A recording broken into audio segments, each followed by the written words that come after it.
আসসালামু আলাইকুম everyone, welcome back to my another new video. I hope আপনারা সকলেই ভালো আছেন। আলহামদুলিল্লাহ, আমিও অনেক ভালো আছি। আজকে আমি আবারও চলে আসলাম PHP ecommerce project tutorial নিয়ে। মূলত এটি একটি সিরিজ অফ টিউটোরিয়াল এবং আজকে তার তৃতীয় পার্ট। আমি আশা করছি আপনারা এই ভিডিওটি দেখার পূর্বেই গত দুইটি ভিডিও দেখে নিয়েছেন, আর যদি না দেখেন তাহলে আমি রিকমেন্ড করব আপনারা আগে ভিডিও দুটি দেখে আসুন। তাছাড়া আজকের ভিডিওর কিছুই আপনারা বুঝতে পারবেন না। সেখানে দেখিয়েছি কিভাবে এইরকম একটি অ্যাডমিন ড্যাশবোর্ডের টেমপ্লেট ডাউনলোড করবেন, সেই লিংক আমি আমার ভিডিও ডেসক্রিপশনে দিয়ে দিয়েছি। তো আজকে যেটা করব সেটা হচ্ছে, আমরা যদি আমাদের ভিজুয়াল স্টুডিওতে যাই তাহলে দেখতে পাবো এখানে আমাদের অ্যাডমিন নামে একটা ফোল্ডার ক্রিয়েট করা ছিল এবং এটার ভেতরে template.php নামে একটা ফাইল নিয়েছিলাম এবং এটার সাথে যে ইনক্লুডেড ফাইলগুলি ছিল জাভাস্ক্রিপ্ট বা বুটস্ট্র্যাপ ইত্যাদি ইত্যাদি, এই ফাইলগুলির লিঙ্ক ফোল্ডার ছিল, সেটা হচ্ছে এই যে অ্যাসেট। আমরা সেটাকেও এখানে আনতে পেরেছি, আর এই দুটোর সমন্বয়ে আমাদের এই পুরো সাইটটি কিন্তু রান হয়ে আছে। দেখুন এখানে যদি আমি এটাকে একটু স্ক্রল করি তাহলে এখানে দেখব হিউজ পরিমাণ কোড রয়েছে একটা ফাইলের ভেতরে, 878 লাইন। কিন্তু কেন? একটা ওয়েবসাইটে ব্যাকএন্ডের কাজ করার জন্য একটা ফাইলে যদি আমি সবকিছু করি তাহলে এখানে সব উলটপালট হয়ে যাবে। পরবর্তীতে আমি নিজেই বুঝতে পারবো না যে আমি কোথায় কি লিখেছি এবং কিসের জন্য লিখেছি। এগুলো যেন আমরা খুব ক্লিয়ার ভাবে বুঝতে পারি, তার জন্য আমরা এই কোডগুলিকে বিভিন্ন ভাগে বিভক্ত করব। তো চলুন আমরা প্রথমে একটি ফোল্ডার ক্রিয়েট করে নিই। আমরা আমাদের এই অ্যাডমিন ফোল্ডারের ভেতরে আরো একটি ফোল্ডার ক্রিয়েট করব, সেটার নাম দেব ইনক্লুডস। এবং এই ইনক্লুডস ফোল্ডারের ভেতরে প্রথমে একটি ফাইল ক্রিয়েট করব। আমরা এই ফাইলটির নাম দেব head.php। এই head.php ফাইলে আমরা কি করব সেটা হচ্ছে, এই যে template.php ফাইলে যদি আসার পর এখান থেকে আমরা এই যে ডক টাইপ থেকে শুরু করে আমাদের এই হেডের শেষ পর্যন্ত এই পুরো কোডগুলিকে আমরা কাট করে নেব। কাট করে আমরা এই head.php এর ভেতরে পেস্ট করে দেব, তারপর সেভ করে দেব। এখন কি হলো, আমার এই template.php থেকে কিন্তু অনেক ফাইল কমে গেল এবং আমরা খুব ইজিলি বুঝতে পারবো এখন যে এই head.php ফাইলের ভেতর আমাদের এই বডির উপর থেকে যত কোডগুলি ছিল সম্পূর্ণ কোড রয়েছে। তো এখন চলুন একটু আমাদের ব্রাউজারটাকে রিলোড দেই। ব্রাউজার যদি রিলোড দেই দেখতে পাবো যে আমাদের কোডগুলি ভেঙে গেছে এবং ব্রাউজারটিও আমাদের ভালো করে আর কাজ করতেছে না। কেন করতেছে না? কারণ আমাদের তো মেটাই নেই, আমাদের তো প্রধান হেডই নেই। তো আমরা এই হেডটাকে এখন কি করব, ইনক্লুড করব পিএইচপির মাধ্যমে। তো আমরা প্রথমে এখানে পিএইচপি স্টার্ট করব, লেস দেন কোশ্চেন মার্ক এবং পিএইচপি, এবং এটাকে শেষ করে দেব। তার জন্য আমরা কোশ্চেন মার্ক এবং গ্রেটার দেন। এখন এখানে একটা মেথড ব্যবহার করব, সেটা হচ্ছে ইনক্লুড।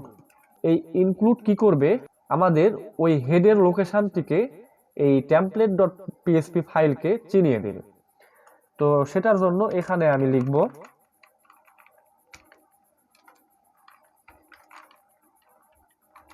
ইনক্লুড এবং এটার ভেতর থেকে আমাদের এই head.php ফাইলটিকে চিনিয়ে দেব। এখন যদি আমাদের ব্রাউজারে এসে একটা রিলোড দেই তাহলে দেখতে পাবো যে আমাদের কোডগুলি আবারও সাবেক কাজ করতেছে। এখন কি করব, এখন আমরা প্রথমে এই যে এখান থেকে এই হেডার সেকশনটিকে আমরা ভিন্ন একটি ফাইলে রাখব। তার জন্য আমাদের কোড এডিটরে আসব, এসে এই যে ইনক্লুডস এর ভেতরে আমি আবারও একটি ফাইল ক্রিয়েট করব, সেটার নাম দেব হেডার nav ডট পিএইচপি।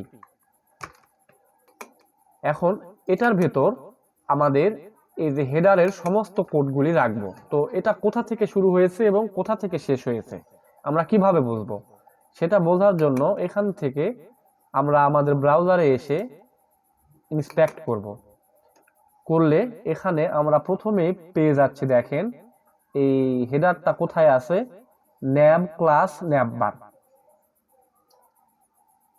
তো চলুন আমরা এখন খুঁজি কোথায় আছে আমাদের এই nav ক্লাস navbar। তো আমাদের কোডে চলে আসলাম, এসে স্ক্রল করে এই যে দেখেন nav ক্লাস navbar, মূলত এটার ভেতরেই আমাদের পুরো হেডার সেকশনটি রয়েছে। তো এটাকে আমরা এই যে এখানে একটি ক্লিক করে পুরোটাকে মিনিমাইজ করে নেব এবং এই পুরো nav সেকশনটাকে আমি কাট করে নেব। কাট করে আমি আমাদের এই হেডার nav ডট পিএইচপি ফাইলে পেস্ট করে দেব, তারপরে সেভ করে দেব। এখন যদি আমাদের ব্রাউজারে এসে রিলোড দেই তাহলে দেখতে পাবো যে আমাদের উপরের নেভিগেশনটি আর নাই। তো এটাকে আবারও আমরা ইনক্লুড করব। চলে আসবো টেমপ্লেট ডট পিএইচপি ফাইলে, এসে এখানে আমরা আবারও পিএইচপি স্টার্ট করব এবং পিএইচপিটাকে শেষ করে দেব। এখন এখানে আমি আবারও ইনক্লুড ফাইলটি কোথায় আছে, আমাদের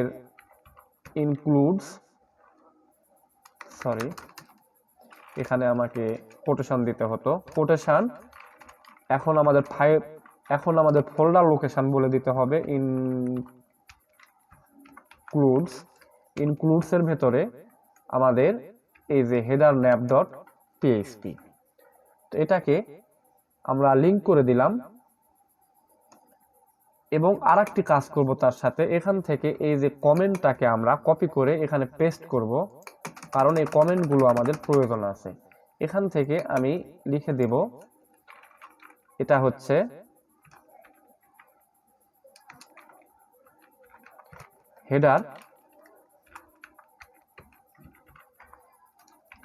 হেডার সেকশন, আমাদের পরবর্তীতে চিনতে সুবিধা হবে।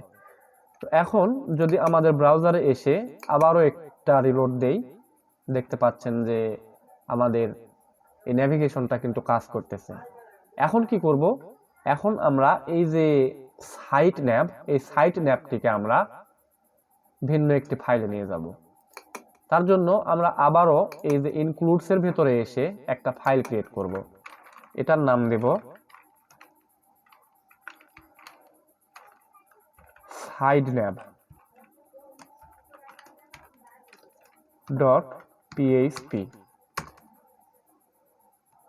এখন আমাদের template.php ফাইলে আসব, এসে তারপরে আসব ব্রাউজারে। এই ব্রাউজারে এসে এখানে আমরা একটা ইন্সপেক্ট করে খুঁজবো যে আমাদের এটার কোডগুলি কোথায় রয়েছে। তো এখানে একটু স্ক্রল করলেই আপনারা খুব সহজে পাবেন, সেটা হচ্ছে এই যে দেখেন nav ক্লাস p-coded navbar। এটা আমরা খুঁজি, চলেন কোথায় আছে।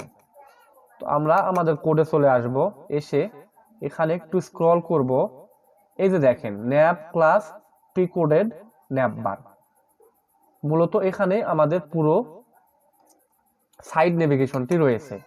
তো এটাকে আমরা পুরোটাকে আমরা মিনিমাইজ করে নেব। এই যে দেখেন এটা কিন্তু পুরো কোড মিনিমাইজ হয়ে গেল। এখন আমরা এখান থেকে কাট করে নেব। কাট করে আমরা এই যে sidenav.php নামে যে ফাইলটি নিয়েছিলাম এটার ভেতরে পেস্ট করে দেব, দেওয়ার পর সেভ করে দেব। এখন যদি আমাদের ব্রাউজারে এসে আবারও একটা রিলোড দেই, দেখব যে এখানে আমাদের সাইড ন্যাবটি আর নাই। তো চলুন এটাকেও আবার আমরা লিংক করে দেই। আমরা template.php ফাইলে চলে আসলাম, এসে এই যে যেখান থেকে আমরা কাট করেছিলাম সেখানে কি করব, আমরা এখন পিএইচপি কোড লিখব। ইনক্লুড, আমাদের লোকেশনটা এখন চিনিয়ে দিতে হবে। এটা আছে ইনক্লুডস ফোল্ডারের ভেতরে, এই যে সাইড ন্যাপ ডট পিএইচপি, এবং এখানে কি করব, আমরা একটা কমেন্ট করে দেব। এটা হচ্ছে সাইড ন্যাব সেকশন।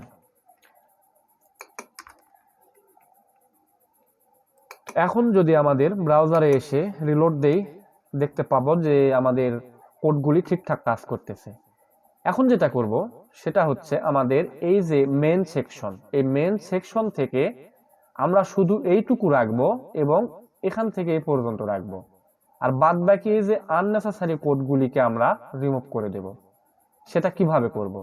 তো সেটা করার জন্য আমরা আগে বুঝবো যে এটা আমাদের কোথা থেকে শুরু হয়েছে।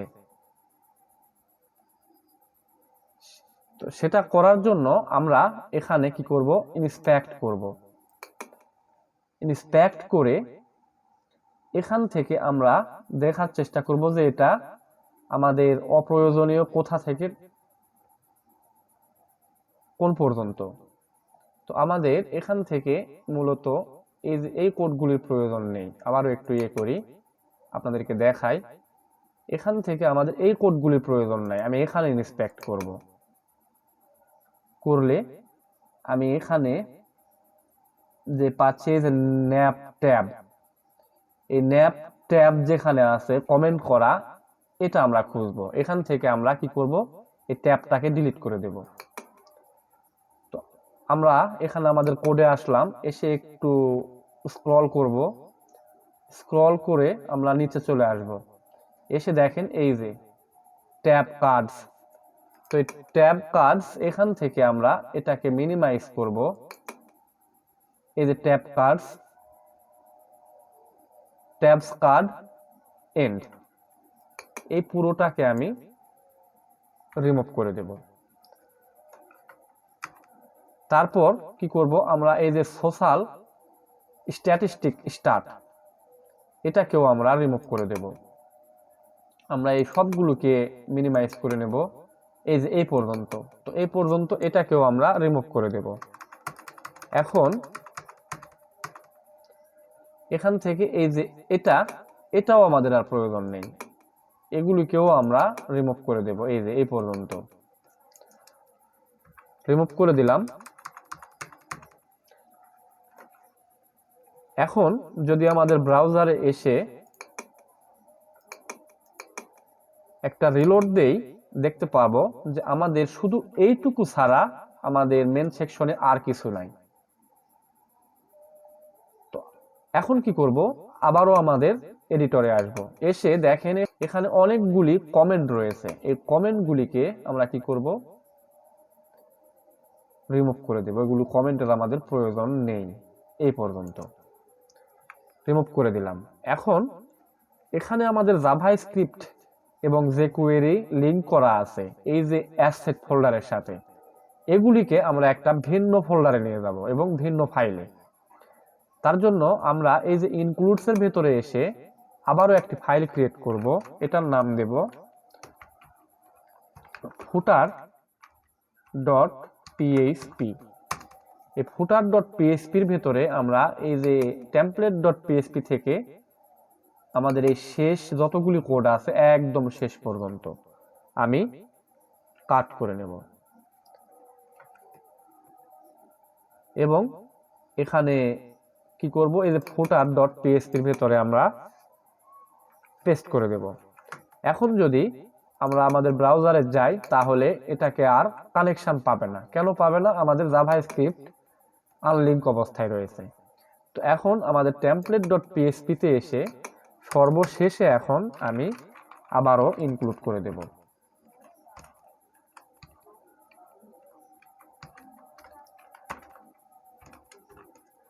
এখানে ইনক্লুড লোকেশন হচ্ছে ইনক্লুডসের ভেতরে ফুটার ডট পিএইচপি। এখন যদি আমাদের ব্রাউজারে এসে একটা রিলোড দেই, দেখতে পাবো যে আমাদের কোডগুলি ভেরি স্মুথলি ভাবে কাজ করতেছে। তো আজকে আপনাদের জন্য টাস্ক থাকবে এই পর্যন্তই। আর পরের ভিডিওতে আমি যেটা দেখাবো সেটা হচ্ছে এখান থেকে আমাদের এই অপ্রয়োজনীয় লিঙ্কগুলিকে রিমুভ করে দেব, দিয়ে এখানে আমাদের প্রোডাক্ট, আমাদের ক্যাটাগরি এগুলি আমরা শো করাবো। কারণ আমরা যেহেতু একটা ই কমার্স প্রজেক্ট নিয়ে কাজ করতে যাচ্ছি, আমাদের তো এখানে অবশ্যই প্রোডাক্ট দরকার, ক্যাটাগরি দরকার। তো সেই সম্পর্কে আগামী ভিডিওতে আপনাদের সাথে এক্সপ্লেইন করার চেষ্টা করব। সেই পর্যন্ত সবাই ভালো থাকুন। আসসালামু আলাইকুম।